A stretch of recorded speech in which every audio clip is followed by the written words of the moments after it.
صاحب اقتدار نه دا سوال کوم چې د خدای لکه تاسو په دې عوامو باندې رحم وکړئ چا سر چې نغدې وي هغه هم ختمې کړې اوس ټول کاروبار هم داسې شو دی لکه انډرپلي ده د سواد د میلیونو چې د 2400 نه والا 2500 روپو پورې د پنجاب د وړو چې د 2500 نه والا 2700 روپو پورې د خدای دپاره په دې عوامو باندې رحم وکړئ د خدای دپاره د دې عوامو دا وینې نورې مس کوي یو افسر به رواني په هغه پسې به 15 ګاډي چې رواني دا تیل به سوځي نه اخر دا تیل د چا سوځي د دې ورځ ورځ ریټونو سیوا کیږي کومه سودا چې مونږ خرڅ کوو آینده وخت کې هغه موږ ته نه میلایږي.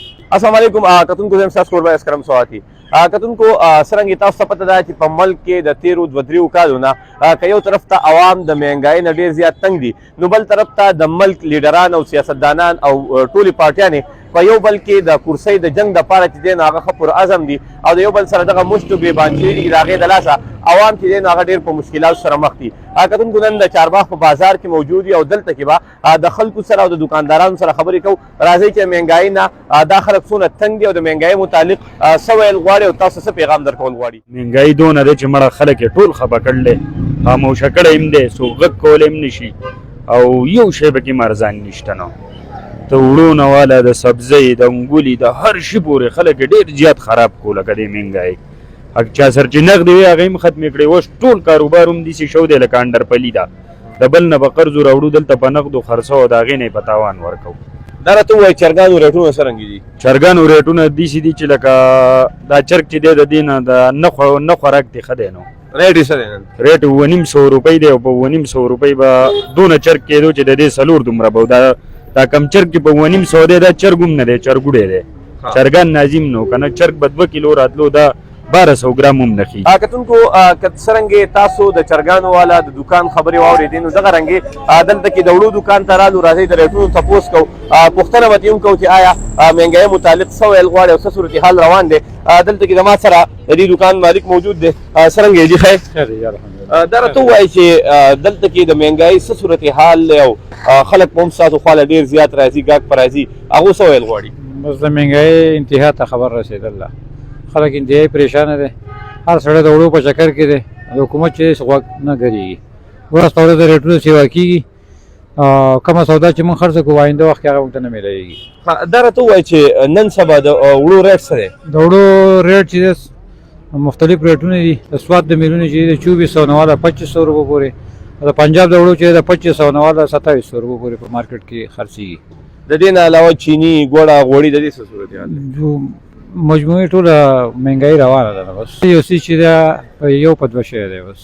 دا راته ووایي چې د وړو خبره تاسو وکړه سرکار تاسو له کوټه نه مقرر کړې؟ کوټه مقرر کړه خو هغه انتهایي کمه ده. څونه درکوي؟ د دې کلي په تناسب باندې د ټول تحصیل چې د 600 بورې دي چارباغ بازار ته چې 200 بورې راځي هر سهار چې زموږ او د خلکو چې پریشاني جوړېږي. تاسو نه کوټه ده؟ زموږ 10 بورې کوټه ده 10 بورې په چې ده په 10 بورې د دې ټول کلي لکه اووه دکانونه دي او جمعه محلي تقریبا او یا اتیا. مهنګایي په هکله خو زه دا ویل غواړم چې ډېره زیاته مهنګایي ده کاروبارونه بیخي ډاون دي لاول چې به کم کاروبارونه نو هغه مزه یې نشته. بله خبره ده چې اوړه چې دي نو 2700 روپو ته ورسېدو او مونږ خو جو بیا هم لا روزګار او دا کو زموږ ګزاره کوي خو دې کې دي چې خلک ته چې هغو دیاړیانې کوي او 700-800 روپۍ دیاړي اخلي نو د هغو خو ځانه رزق او دا نشي اخیستی او دلته چې څوک راځي نو ما له چا د خولې نه چاته سوا نه اورېدو خو الټه چې دي نو خلک جاړي او په ژړا دی. کتونکو دلته کې راسره یو بل شهري موجود دی د هغو سره هم خبرې کوو چې څه ویل غواړي. د ټول ناول خپله پېژندګلو کوي او دا راته ووایي چې په ملک کې چې کومه مهنګایي روانه ده څونه خلک د دې نه متاثره دی د خلکو څه صورتحال دی؟ نو زه به دا ووایم چې په ملک کې مهنګایي چې ده نو هغه تاریخي مهنګایي ده او د غریب سړي چې کوم حل دی زما سره په خپله کسانو لکه دیاړي وکړه څلور ورځې هغو له ما 3000 روپۍ ورکړې نو هغو ما ته وویل چې موږ په دې باندې اوړه والو او که موږ په دې باندې دوای والو. نو زه لکه دا د صاحب اقتدار نه دا سوال کوم چې دپاره د خدای لکه تاسو په دې عوامو باندې رحم وکئ او دا غریبانان عوام دی او غریب خلک دی د دې دپاره څه نه څه وکئ. ګوره دونه پیسې ضایع کېږي که موږ وګورو په هره طریقه باندې د ملک چې دا پیسې ضایع کېږي او د هغې ټول زور چې دی نو هغه غریب سړي له راوځي نو په دې خبره باندې سوچ پکار دی او ښه د زړه نه سوچ پکار دی چې داسې یو پروګرام وشي چې د غریب سړي ته ریلیف راوځي. دا پیسې به لکه د ملک داسې ختمیږي خرابېږي به هغه به څوک پر پروټوکولو باندې په یو افسر به رواني په هغه پسې به 15 ګاډي چې رواني دا تیل به سوځي نه اخر دا تیل د چا سوځي د دې زور به د چا نه وځي. دا غریب عوام به تر څو پورې دا خبره برداشت کوي. بله خبره دا ده چې یو سړی خو به برداشت هم که خو چې په ملک کې خو روزګار هم وي که نه. نن سبا وګورئ په ملک کې هېڅ قسمه روزګار نشته. دیاړي مار په دیاړۍ پسې ګرځي، دیاړي ورته نه میلاویږي. او که دیاړي ورته میلاو شي نو 700 روپۍ او 750 روپۍ دیاړي تاسو په خپله باندې دا انصاف په تاسو باندې دی که نه چې په 750 روپۍ به یو سړی څه وکړي. په 480 روپۍ باندې د چینۍ دړۍ ده. راشه د دوایانو دکان ته لاړ شه، د کوم روپین شربت چې به سړي ته به 13 په 40 روپۍ میلاوېدو هغه نن په 120 130 روپۍ میلاویږي. دغسې هر یو څیز ته چې وګورې هغه د اسمان سره خبرې کوي.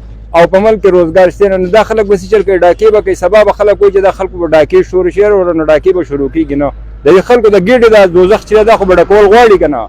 کتونکو څرنګه تاسو د خلکو خبرې واورېدې او د مهنګایۍ حوالې سره چې کوم تفصیلات د خلکو هغه کم رایو هغه ستاسو مخې ته راغله.